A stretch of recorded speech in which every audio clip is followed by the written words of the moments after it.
네, 파이널 타깃 시간입니다. 오늘도 역시 장 막판 전략 세워보도록 할 텐데요. 오늘은 스타인베스트먼트의 윤동식 대표와 함께하도록 하겠습니다. 안녕하십니까? 예, 안녕하세요. 윤동식입니다. 예, 안녕하세요. 자, 먼저 예, 오늘 장에서 외국인과 기관의 러브콜을 받았던 종목들 역시 확인을 한번 해보도록 하겠습니다. 먼저 외국인의 순매수 핫6부터 보도록 할 텐데요. 쌍방울 같은 경우에는 처음 보는 것 같습니다. 한중 FTA로 인한 쇠주로 급부상을 하고 있는데 순매수 핫6에 랭크가 돼 있는 양상이고요. 또한 우리종금이나 강원랜드, 대우건설과 바른손까지 특별한 이슈는 아니지만 오늘 장에서 그래도 1%대 상승을 보여주고 있습니다. 이와 함께 최근에는 삼성물산이 많이 보였었는데 오늘 장에서는 제일모직 외국인의 순매수 핫6로 랭크가 돼 있는 양상이고요. 기관 측을 보시면 역시 외국인에 이어서 기관 측에서도 우리종금에 대해서 동반 매수세를 보여주고 있습니다. 또한 대우조선해양 같은 경우에는 2조 원 규모의 수주 소식이 있었는데요. 역시 주가도 급등 중이고요. 보혜양조도 대표이사의 주식 처분 소식이 있었는데 이 기관의 순매수 핫6에 현재 랭크가 돼 있는 양상입니다. 세온메디칼 같은 경우에는 오늘 장에서 7% 가까운 급등세를 보여주고 있고요. 역시 기관 측에서도 관심을 가지며 순매수세 유지를 해주고 있는 양상입니다. 자, 이렇게 전반적인 종목들은 확인해봤고요. 이번에는 외국인부터 순매수 핫2 한번 뽑아주시죠. 예, 외국인의 순매수 핫투를 좀 꼽아드리면 첫 번째로 대우건설을 꼽을 수 있겠고요. 대우건설 같은 경우는 제가 일전에 추천드린 종목이기도 한데 지금 대우건설 같은 경우는 메르스 관련돼가지고 시장이 녹록지 않은 상황에도 불구하고 오늘 2%대 상승을 좀 보이고 있고요. 오늘 장중으로 4.6%까지 좀 급등을 했다가 윗꼬리가 달린 양봉 패턴을 보이고 있는 상황인데 결국은 국내 주택 경기 회복세에 따른 주가 상승이 어느 정도 좀 예상되리라 판단되고 있고요. 다음 주에 있을 금통이 기준금리가 인하가 된다고 하면 다시 한번 건설주들에 대한 관심 그리고 생명, 은행 업종에 대한 관심이 관심이 눈여겨지고 있는 상황이고 그런 섹터들에 대해서 상승이 한번 나오지 않을까라고 생각을 하고 있고요. 그리고 이제 외국인이 매수하고 있는 종목 중에 좀 눈여겨볼 종목으로 쌍방울을 들 수 있을 것 같은데 최근 한중 FTA 관련해가지고 주가가 1,000원대에서 2,200원까지 가파른 상승을 좀 보이고 있습니다만은 최근 들어가지고 주가가 2,100원대 대비해서 한 30% 정도 조정을 받고 있는 패턴을 보이고 있는데 결국은 한중 FTA와 관련돼서 매출이 향후에 전반적으로 늘어날 것이라는 기대감을 좀 주가가 반영되고 있는 상황이고 단기적으로 급등한 패턴이 나왔기 때문에 어느 정도 가격 조정을 받고 있는 모습을 보이고 있기 때문에 좀 장기적으로 바라보시는 분들이라면 이런 종목도 눈여겨보시는 게 좋지 않나라고 짧게 정리해드리겠습니다. 자, 외국인의 순매수 핫2는 정리해봤고요. 기관 측에서도 우리가 어떤 종목을 보는 게 좋을까요? 예, 기관 매수 종목 중에 눈여겨보실 종목으로 이제 대우조선해양을 들 수 있는데 대우조선해양 같은 경우는 최근 매매 동향을 놓고 보더라도 기관과 외인이 번갈아 가면서 좀 매수하는 패턴을 보이고 있습니다. 조선 업황 자체는 전체적으로 보면 이제 이게 월봉인데 2007년도 6만 5천 원대 대비해가지고 지금 16,000원까지 급락하는 장기적으로 한 10년간 급락하는 패턴을 보였고요. 최근 15,350원을 바닥을 찍고 상승하는 패턴을 보였다가도 다시 좀 옆으로 눕는 패턴을 보이고 있는데 이 15,000원대, 16,000원대에서는 어느 정도 바닥을 형성시켜 가면서 뒷바닥을 확인하는 구간이 아닌가라고 생각을 하고 있고요.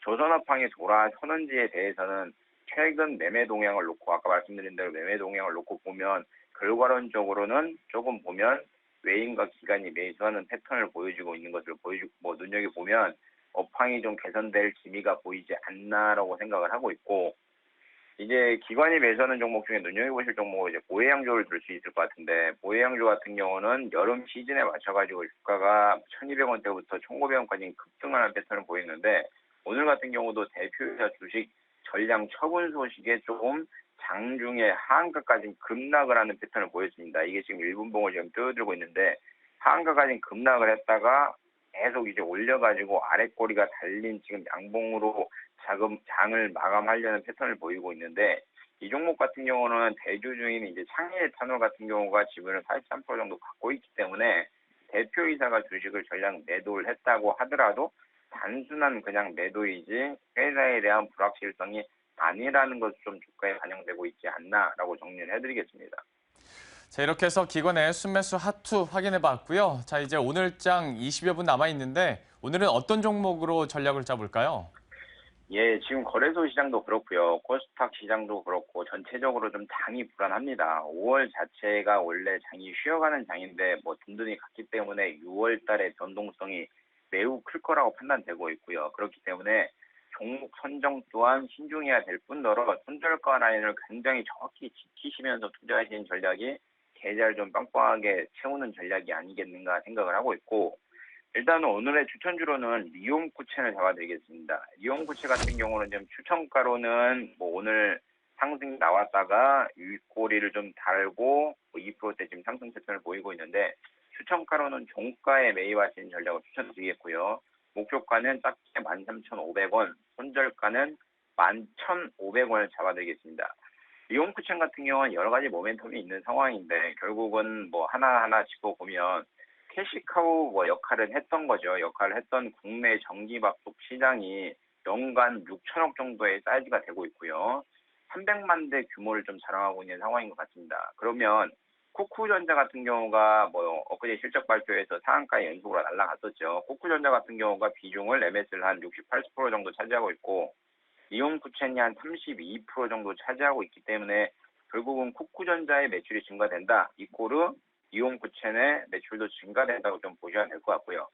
최근 들어가지고 이제 전자레인지 매출이 좀 급등하는 패턴을 보이고 있습니다. 전자레인지 같은 경우도 2013년 9월에 출시한 이후로 매출이 매년 뭐 증가되고 있는 상황이고 2014년 같은 경우는 목표치인 120억을 초과해서 140억을 기록한 걸 보면 뭐 괜찮을 것 같고요.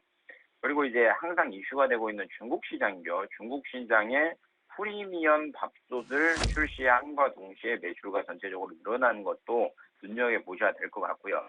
이 종목 같은 경우는 이제 7월 30일 날 거래가 정지돼서 지주회사격인 도방과 쿠첸으로 재상장이 좀 예견돼 있는데, 이렇게 기업을 인적 분할하게 될 경우는 항상 주식이 재평가될 가능성이 높다고 판단되고 있고, 만약에 분할하게 되면 쿠첸 같은 경우는 높은 성장성이 좀 보이게 돼서 다시 한번 주가가 상승이 나오지 않겠는가라고 정리를 해드리겠습니다. 일단은요, 오늘 같은 경우는 리움쿠첸을 추천드렸지만 주식도 좋지만 지금 뭐 건강도 좀 유의를 하시면서 개인 투자자분도 투자를 해야 되지 않나라고 좀 설명을 드리겠고요. 메리츠 관련된 이슈로 증시가 많이 움직이고 있는 상황인데 아까 말씀드린 대로 개인의 좀 위생과 건강 좀 신경 쓰시면서 주식 투자하시는 장이 됐으면 좋겠습니다. 이상입니다.